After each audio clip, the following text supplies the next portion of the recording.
这个层面呢，就是我们的几代的种树的人，在20年前种树的这些人，然后呢回到树林，那我妈妈当时已经90岁了，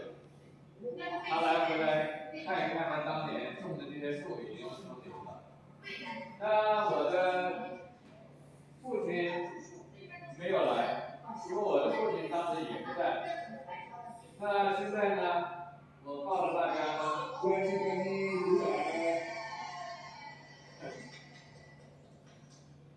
我就想告诉大家，我也当时在种这个树的时候，我就想到了种树有一个特殊的意义，就是我们每一个人的生命呢都是有限度的，也可能是那么大，也可能是那么大，就不可能是永远的。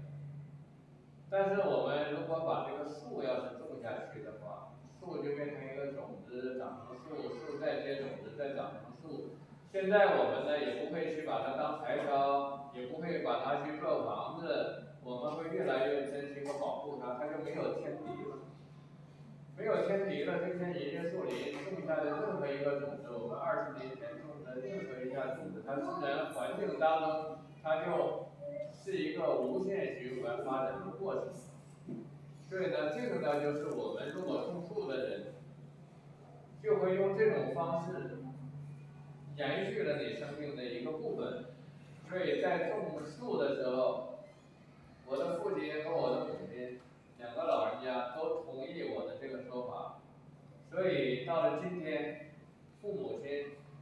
2个90多岁的老人家都已经不在了。但是呢，我每次回到这个银杏树的树林的时候，我就又见到它，所以就形成了一个永久存在的美好的意义。那下面我想在这个现场，我在想呢，和熊中俊老师有一个小的互动。熊中俊老师是深圳几个学院的讲课的客座老师，他的写的文章特别好。那他的写的文章呢，其中有一篇叫做《妈妈的月饼盒》，在中秋节的时候，然后妈妈有一盒月饼的经历，所以呢，这个熊老师的这篇文章呢，就是被很多的报纸都转载。那我想今天和熊老师呢，就是想做这么一件事，就是说我们中国的文学，我们中国的历史博大精深，非常的精彩。其中有一个人叫苏东坡的，你们知道吗？苏轼。这个苏轼呢，曾经有一段呢就到我们广东来了，所以那个请熊老师跟我互动一下，你讲一下苏轼，他在我们惠州在这里生活，然后呢，这是我呢请熊老师讲的，然后接下来以后呢，我还想请，苏东坡苏轼也到我们的海边来看看爷爷树林。好，请你给大家分享一下。来，到前面来。谢谢这个周老师啊，请我跟他一起互动一下。周老师的话是一个非常有爱心的一个公益人士啊，所以今天的话我也是从很老远赶过来。那么苏东坡呢，大家都很熟悉啊，来到我们的广东惠州，他实际上是他被贬的，他一生主要是被贬了3次啊，第1次到黄州，第2次到惠州，第3次到了这个海南岛啊，今天的这个海南岛。那么到惠州的话，他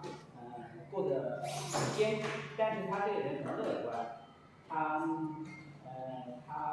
跟他的朋友写信说在这里很好，都是他的一个乐观精神的一个表现。那么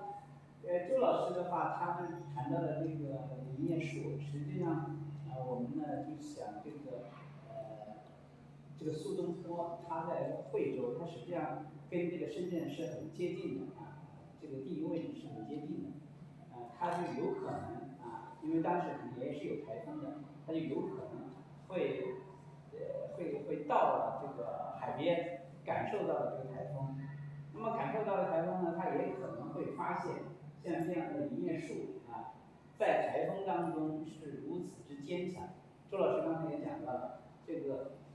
苏东坡，这个林叶树啊，林叶树它是在台风当中跟台风是做朋友的，它并不是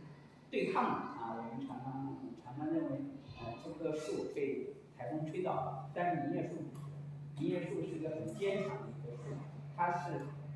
可以说它可以把困难当成自己朋友，当成自己历练。那么苏东坡看到了这个景象，看到了这个台风对这么厉害的一个台风，但是在林叶树的面前像一个朋友一样，相互的拥抱，相互的交流，相互的打招呼。那么我相信苏东坡他也会写出不朽的诗篇，对这个感